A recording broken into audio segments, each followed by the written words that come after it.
la tonne, ça n'était jamais arrivé. Il y avait eu un premier record déjà à l'automne, mais là, c'est vraiment un record historique. Et ça, évidemment, nous allons le sentir. Pourquoi ? Parce que les industriels de l'industrie agroalimentaire qui font des pâtes, par exemple, vont acheter leur blé bien plus cher. Les boulangers vont acheter leur farine bien plus cher. Et donc derrière, c'est forcément le prix du paquet de pâtes au supermarché ou le prix de la baguette à la boulangerie qui va être plus élevé. Et puis, il y a eu un autre effet, on l'a vu dans le reportage pendant le journal, c'est le prix du baril de Brent. Oui. Regardez, le prix du baril qui a dépassé les $100. Et ça n'était pas arrivé depuis plus de 7 ans. Et donc, là aussi, il va y avoir un impact. Il faut s'attendre dans les prochains jours à ce qu'il y ait une hausse des prix à la pompe. On table pour le moment sur une hausse d'à peu près 3 centimes là dans quelques jours, mais ça pourrait évidemment encore grimper dans les prochaines semaines. Alors, les prix de certains produits vont augmenter. Est-ce qu'on pourrait aussi imaginer des pénuries ? Alors, il y a quand même une bonne nouvelle dans ce que je viens de vous dire ce matin, c'est que non, il n'y a pas de risque de pénurie, en tout cas, pas à court terme. Pourquoi ? Parce que la France n'a pas de dépendance vis-à-vis de la Russie ou vis-à-vis de l'Ukraine. Vous savez, on dit que l'Ukraine, c'est le grenier de l'Europe parce qu'elle produit beaucoup de blé. La France aussi. La France reste la première agriculture en Europe, donc nous ne sommes pas dépendants du blé russe et nous ne sommes pas dépendants non plus du gaz, contrairement à certains de nos voisins européens. Ah bon ? Et oui, bien sûr, regardez, la France importe 17% de gaz russe. Les Allemands, c'est 50 à 60%. Donc, on voit bien qu'on n'est pas du tout dans la même configuration. Donc, si jamais Moscou décidait de couper les vannes, non, il n'y aurait pas de pénurie en France. Et puis, il y a une obligation légale en France qui n'existe pas d'ailleurs dans d'autres pays, c'est que nous avons l'obligation de faire des stocks. Les fournisseurs de gaz doivent faire des stocks. Et ce que nous a dit la ministre de la Transition écologique, Barbara Pompili, il y a 2 jours à l'Assemblée nationale, c'est que nous avons 90 jours de stock de gaz. Regardez. Si la Russie devait cesser ses exportations, ce qui n'est pas à l'ordre du jour actuellement, nous ne courons pas de risque d'approvisionnement en matière énergétique, qu'il s'agisse des carburants ou du gaz. En particulier, nous avons des stocks stratégiques de pétrole importants qui couvrent près de 90 jours, donc près de 3 mois de notre consommation et qui nous permettent de faire face à des perturbations d'approvisionnement. Alors, vous voyez, pas de risque donc de pénurie de gaz en France. Et puis, il y a autre chose, c'est qu'en France, on a 3 points d'entrée. On va regarder cette carte. On a 3 points d'entrée sur nos côtes qui nous permettent, ce sont des terminaux méthaniers qui nous permettent donc d'accueillir du gaz liquide par bateau. Donc, il y en a un à Dunkerque, il y en a un à Montoire-de-Bretagne et un à Fos-sur-Mer. Donc, là encore, ça nous permet d'avoir une certaine indépendance. Notre gaz, en fait, en France, il vient surtout de Norvège, c'est notre premier fournisseur, et d'Algérie. Finalement, la Russie n'est pas si importante que ça dans notre mix énergétique, donc pas de dépendance. Donc vous nous dites, Maud, qu'on ne devrait pas manquer de gaz, mais ça va coûter plus cher. Bien sûr, vous avez tout à fait raison, et là-dessus, les experts sont tout à fait unanimes. La facture va grimper. Alors vous savez que nous, particuliers, on est protégés pour le moment par ce qu'on appelle le bouclier tarifaire. Ça a été mis en place fin 2021 par le gouvernement, parce que les prix du gaz avaient déjà commencé à grimper bien avant cette crise russo-ukrainienne. Donc les particuliers sont protégés. En revanche, les entreprises le sont moins. Je pense au secteur de la chimie, qui est un secteur très énergivore et qui utilise beaucoup de gaz. Donc là, la facture pourrait être très élevé. Regardez, le cours du gaz, le gaz naturel en Europe s'est envolé de 50%.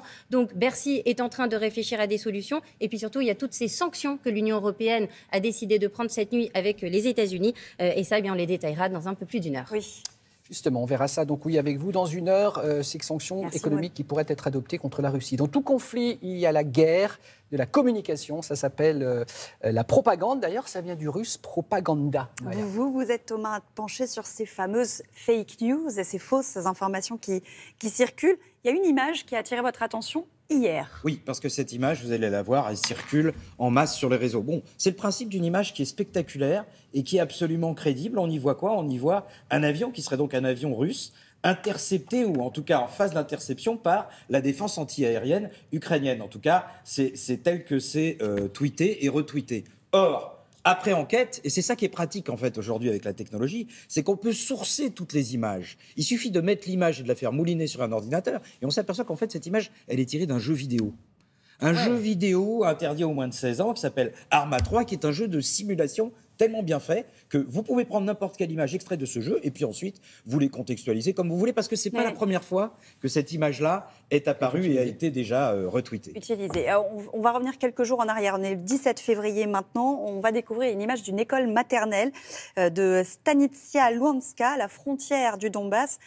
c'est un projectile qui a, semble-t-il, traversé les murs de cette école maternelle. Ce qui provoque évidemment l'émoi, puisqu'on dit là, les séparatistes ont passé une frontière, ils se sont attaqués à une école. Donc cette image, elle a circulé, ces images ont circulé évidemment, ça a été le début de l'inquiétude catastrophique, et on a vu apparaître, ça c'est pour le côté de l'information, une image de désinformation qui disait, mais en fait pas du tout.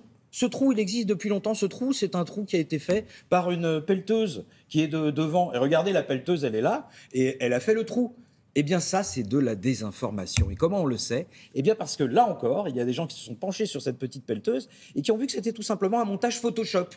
C'est-à-dire que la pelleteuse a été rajoutée après, et d'ailleurs, elle a été tellement mal rajoutée que même l'auteur l'a rajoutée dans un sens et dans un autre. Ouais. Ce qui fait qu'il y a eu plusieurs sens. Et ça, on le doit à Elliot Higgins. Elliot Higgins, il traque justement tout ce qui est fake news. Et ce qui fait qu'après, cette image, elle a été retirée. Mais le mal a été fait, puisque l'image a déjà été tweetée et diffusée, retweetée.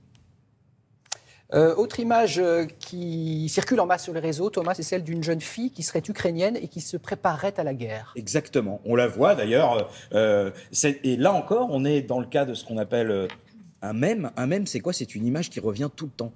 Parce que figurez-vous qu'en fait, cette image, après enquête, elle a été faite dans un film de fiction en Biélorussie. Voilà, c'est une mannequin qui s'appelle Ekaterina... Attendez que je vous trouve son nom. Ekaterina Novosibirsk. Et d'ailleurs, regardez, elle a les ongles complètement manucurés, etc. et tout. Eh bien, depuis, cette image, elle circule, alors qu'elle est complètement hors contexte. On va encore en découvrir une sur Nathan, ou sinon on peut se demander plutôt pourquoi autant ces faux qui sont quand même assez grossiers et qui sont facilement démasquables, pourquoi on les retrouve là alors qu'on sait pertinemment que, que les services du FSB par exemple sont capables d'être plus ingénieux. Eh bien justement, parce que ça nous occupe, c'est-à-dire qu'on est en train de discuter de ces faux qui sont grossiers. Alors d'abord, ces faux ils sont à la direction de l'opinion plutôt russe, pas occidentale. Donc l'opinion russe, si on la flatte avec des images, il n'y a aucun problème. Et surtout, pendant que nous, on est en train de parler de ces faux grossiers, eh bien, que se passe-t-il ? Les chars, eux, tranquillement, font leur boulot en Ukraine. Merci Thomas, merci beaucoup. On va marquer une pause, on se retrouve dans quelques minutes pour la suite de Télématin. À tout de suite.